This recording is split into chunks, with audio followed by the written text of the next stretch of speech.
kelas 2B. Assalamualaikum warahmatullahi wabarakatuh. Halo everyone, sebelumnya perkenalkan dulu, nama saya Widiawati dari kelas 2B Tadris Bahasa Inggris. Nah, di sini saya akan menjelaskan terkait materi dari psikologi pendidikan.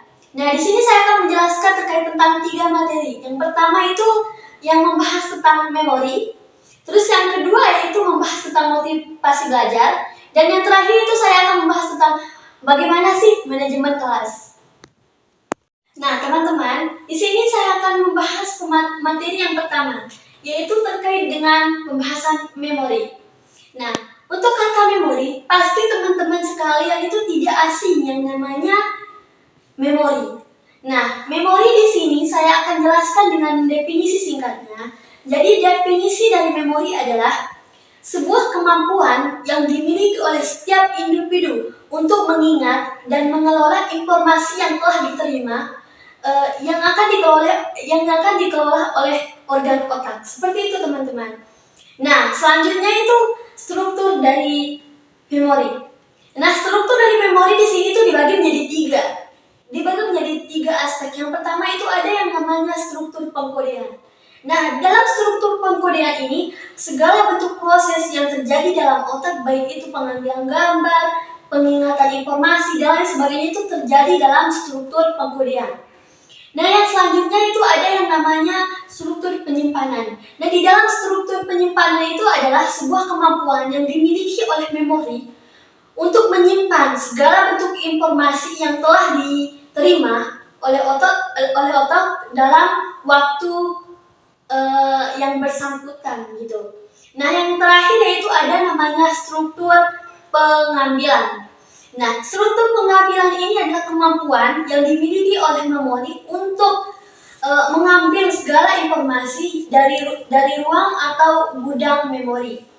Nah, yang selanjutnya di sini saya akan menjelaskan terkait tentang jenis-jenis dalam memori. Nah, memori itu dibagi menjadi 4, teman-teman. Yang pertama itu ada yang namanya memori jangka pendek. Memori jangka pendek, seperti namanya, adalah sebuah kemampuan yang dimiliki oleh setiap individu untuk menyimpan informasi dalam waktu yang singkat. Sekurang-kurangnya itu 1 detik ataupun 1 jam. Jadi setelah 1 jam ataupun beberapa detik kemudian memori yang disimpan tadi itu akan hilang dengan sendirinya. Nah, yang kedua yaitu ada memori jangka panjang. Jika tadi kita sudah membahas tentang memori jangka pendek, maka di sini saya akan membahas tentang memori jangka panjang. Ya, seperti namanya, memori jangka panjang adalah kemampuan untuk mengingat sebuah kejadian-kejadian atau informasi yang sudah kita terima dalam waktu yang panjang atau waktu yang lama. Biasanya itu terjadi paling sedikit itu 1 jam dan paling lama itu bisa berupa seumur hidup.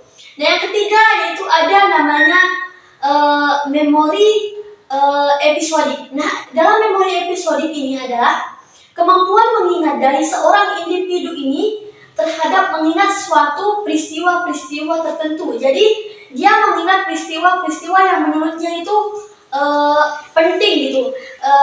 Peristiwa-peristiwa itu bisa berupa pada waktu kecil, remaja, dan lain sebagainya. Nah, yang terakhir itu ada namanya memori semantik. Nah, memori semantik ini biasanya dimiliki pada anak-anak dengan jurusan IPS ya. Karena dalam memori semantik ini kemampuan adalah sebuah kemampuan yang dimiliki oleh seseorang untuk menyimpan pengetahuan yang terkait tentang pengetahuan umum. Bisa berupa pengetahuan tentang dunia, galaksi, bumi, dan lain sebagainya. Nah, selanjutnya di sini faktor apa saja sih yang bisa mempengaruhi dari memori itu sendiri. Nah, faktor di sini itu ada 3. Yang pertama itu ada yang namanya faktor internal. Faktor internal itu adalah faktor yang berasal dari diri seseorang itu atau seseorang individu itu sendiri. Contohnya seperti bisa berupa usia, terus keadaan jasmani gitu kan, kesehatannya, dan lain sebagainya. Yang terakhir, yang kedua yaitu ada yang namanya faktor eksternal. Nah, faktor eksternal ini adalah faktor yang berasal dari luar individunya. Contoh kecilnya itu seperti lingkungan, pola tidur, nutrisi, dan lain sebagainya. Yang terakhir itu ada yang namanya faktor kognitif. Nah, faktor kognitif atau faktor kecerdasan ini tuh bisa berupa kurangnya daya ingat, kurangnya fokus, dan lain sebagainya. Nah, jika tadi kita sudah membahas tentang faktor-faktor yang mempengaruhi memori, di sini saya akan membahas tentang gangguan-gangguan apa saja sih yang ada dalam memori. Di sini kita akan membahas empat faktor. Yang pertama itu ada yang namanya demensia. Demensia ini sering terjadi pada orang-orang yang sudah lanjut usia. Jadi kemampuan mengingatnya itu terhalang oleh usia. Jadi semakin tua seseorang maka semakin menurun kemampuan daya ingatnya. Yang kedua yaitu ada yang namanya amnesia. Nah, kata ini sering sekali kita dengar ya teman-teman, yaitu hilangnya kemampuan daya ingat ketika seseorang mengalami cedera pada otaknya. Jadi memori yang ada dalam kepalanya itu hilang setengah ataupun bisa hilang seluruhnya. Ya, nah yang selanjutnya itu ada yang namanya gangguan stres atau depresi. Nah, gangguan stres depresi ini saya rasa tidak perlu dijelaskan lagi ya karena sudah jelas. Nah, yang terakhir di sini ada yang namanya gangguan perhatian. Nah, gangguan perhatian ini bisa terjadi pada seseorang ketika orang ini tuh kehilangan fokus dalam satu hal. Contoh kecilnya itu seperti dalam proses pembelajaran. Mungkin dia mengantuk, dan lain sebagainya, sehingga kemampuan daya ingatnya itu menurun. Nah, solusi untuk mengatasi daya ingat yang jangka pendek ini dan untuk orang-orang yang mudah lupa, contohnya kecilnya seperti kita yang menjadi seorang guru. Nah, kita bisa menerapkan beberapa hal. Yang pertama itu kita sebagai seorang guru itu lebih sering atau memberikan tugas latihan otak gitu. Nah, tugas latihan otak ini bisa kita berikan kepada siswa kita untuk memberikan mereka pemahaman terkait tentang materi yang kita berikan. Jadi semakin keras mereka berpikir, maka otak mereka itu akan semakin kuat dalam mengingat pembelajaran. Nah, yang kedua yaitu kualitas tidur yang baik. Jika seseorang memiliki kualitas tidur yang baik, otomatis mereka akan merasakan yang namanya semangat dalam belajar, sehingga proses pembelajaran atau fokusnya itu tidak akan terganggu karena halangan ngantuk. Yang ketiga yaitu ada yang namanya memakan makanan yang sehat, 4 sehat dan 5 sempurna. Dan ini juga sangat mempengaruhi sekali dalam pola pikir seorang anak.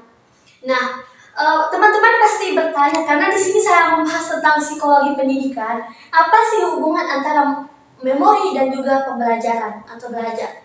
Nah, menurut beberapa ahli, sebagian besar itu mereka berpendapat bahwasanya memori merupakan salah satu bagian dari tubuh seorang manusia yang sangat penting dalam proses pembelajaran. Karena ketika seorang anak melaksanakan sebuah proses pembelajaran, tentu saja mereka membutuhkan memori jangka panjang untuk menyerap informasi, terus memahami materi dan lain sebagainya. Seperti itu teman-teman. Nah, baik di sini teman-teman, saya akan melanjutkan materi yang kedua, yaitu kita akan membahas tentang motivasi dalam belajar. Nah, motivasi belajar adalah sebuah dorongan yang berasal dari diri seorang individu atau siswa untuk melaksanakan sebuah kegiatan ataupun proses pembelajaran. Nah, motivasi belajar di sini itu bertujuan atau berfungsi sebagai alat pendorong bagi seorang siswa untuk melaksanakan sebuah proses pembelajaran. Nah, selanjutnya di sini kita akan membahas tentang jenis-jenis yang ada pada motivasi belajar. Motivasi belajar itu dibagi menjadi 2, teman-teman. Yang pertama itu ada yang namanya motivasi intrinsik dan yang kedua itu motivasi ekstrinsik.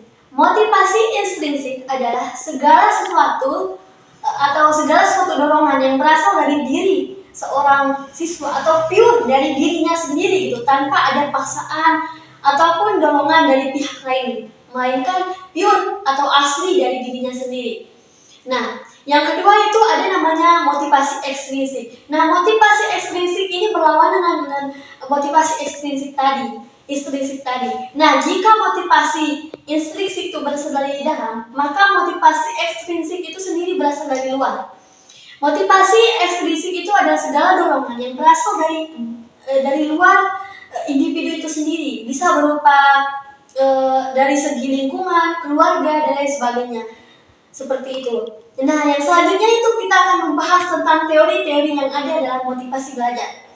Nah, di sini saya akan membahas tentang beberapa teori, tidak semuanya ya. Yang pertama itu ada yang namanya teori kebutuhan dari Abraham Maslow.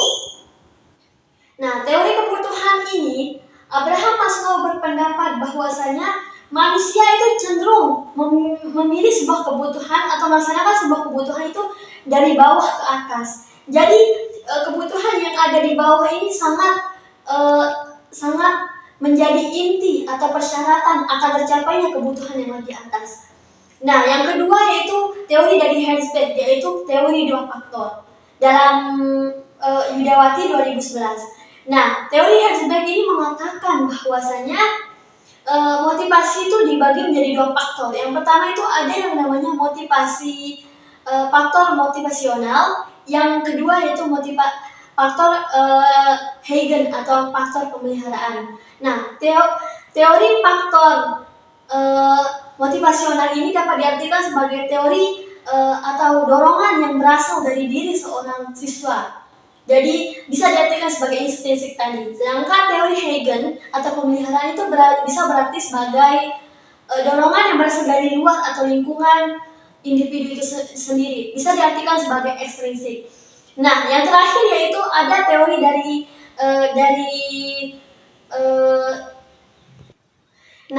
yang terakhir di sini ada teori dari Aristophanes dalam Purwoto 2004. Yaitu teorinya itu terkait tentang teori hedonisme. Nah, teori hedonisme ini adalah teori yang berasal dari kata hedon, yang berasal dari bahasa Yunani yang memiliki arti sebagai kesenangan ataupun kenikmatan. Nah, teori hedonisme ini berarti sebagai segala sesuatu yang merujuk pada kesenangan.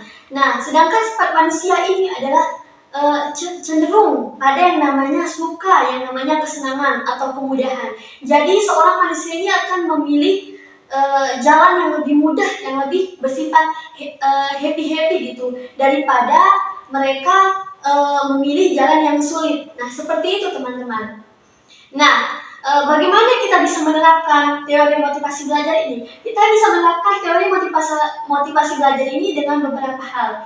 Yang pertama, ketika kita menjadi seorang guru, kita bisa memberikan hadiah, terus hukuman, dan lain sebagainya.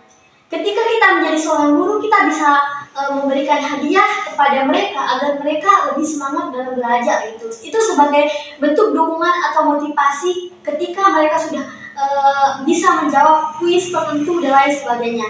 Sedangkan hukuman itu bisa kita terapkan ketika seseorang siswa itu melanggar atau menyeleweng dari aturan-aturan yang dibuat oleh guru ataupun dosen. Mungkin hanya itu terkait tentang motivasi belajar. Nah, baik teman-teman, tidak terasa ya, kita sudah di penghujung materi. Nah, untuk materi terakhir, di sini saya akan menjelaskan terkait tentang manajemen kelas. Nah, manajemen kelas adalah sebuah serangkaian yang biasanya digunakan oleh seorang guru ataupun dosen untuk mengkoordinir atau mengatur dan juga memfasilitasi siswa yang ada di kelas. Nah, manajemen kelas ini tidak berupa dengan pembelajaran yang positif dan menghasilkan siswa yang disiplin dan bertanggung jawab. Nah, teman, untuk kita mencapai sebuah manajemen kelas yang berhasil juga yang baik dan terstruktur, di sini kita memerlukan beberapa strategi untuk kita mencapai manajemen kelas.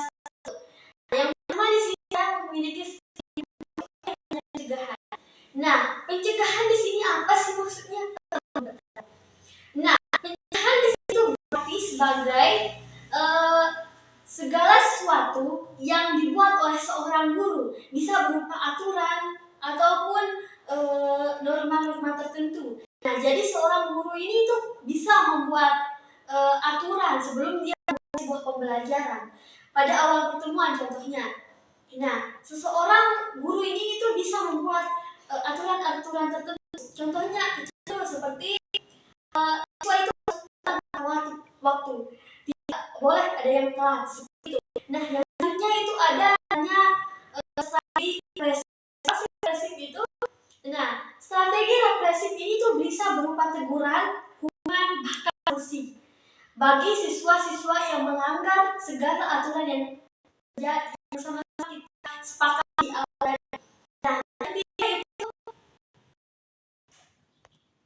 Nah, yang ketiga yaitu bisa mengatur lingkungan belajar. Mengatur lingkungan belajar ini berupa fisik, teman-teman. Nah, contohnya seperti kita mengatur bangku yang di dalam entah berbentuk lingkar, berbentuk oval. Yang penting agar yang bertujuan agar seorang siswa. Nah, yang ketiga itu ada yang namanya strategi pengaturan lingkungan belajar. Nah, pengaturan lingkungan belajar ini biasanya itu berupa pengaturan pada ruang kelas yang berfisik. Nah, biasanya kan siswa itu malas datang ke sekolah karena melihat suatu hal yang sama saja. Proses pembelajarannya itu sama, hingga mereka cenderung merasa bosan. Nah, kita seorang guru bisa menerapkan metode ini, yaitu kita menggunakan metode berbagai macam metode, entah itu mengasihkan baku, dekorasi dan lain sebagainya, sehingga pembelajaran itu tidak langsung secara terus dengan metode yang sama. Jadi mereka para siswa itu tidak merasa bosan karena setiap hari mereka akan melihat dengan metode yang diberikan oleh seorang guru itu berbeda itu.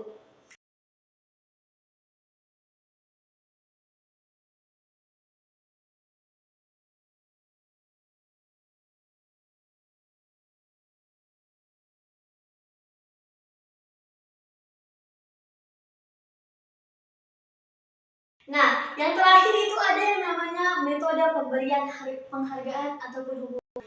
Nah, hukuman yang tadi itu sudah sama kita bahas ya di poin yang tadi itu. Nah, pemberian penghargaan di situ bisa berarti kita memberikan penghargaan kepada siswa-siswa tertentu yang berprestasi atau yang memiliki kemampuan yang sudah memenuhi standar pembelajaran. Nah, sehingga bukan hanya siswa yang berprestasi ini saja yang dimotivasi, melainkan guru temannya itu akan merasa motivasi. Oh, mereka pikir, oh saya ingin menjadi seperti mereka. Oh, ini saya ingin menjadi seperti ini. Saya ingin berprestasi dia mendapatkan harga, mendapatkan penghargaan. Sehingga mereka akan terdorong untuk belajar dan giat, mengikuti proses pelajaran dan lain sebagainya.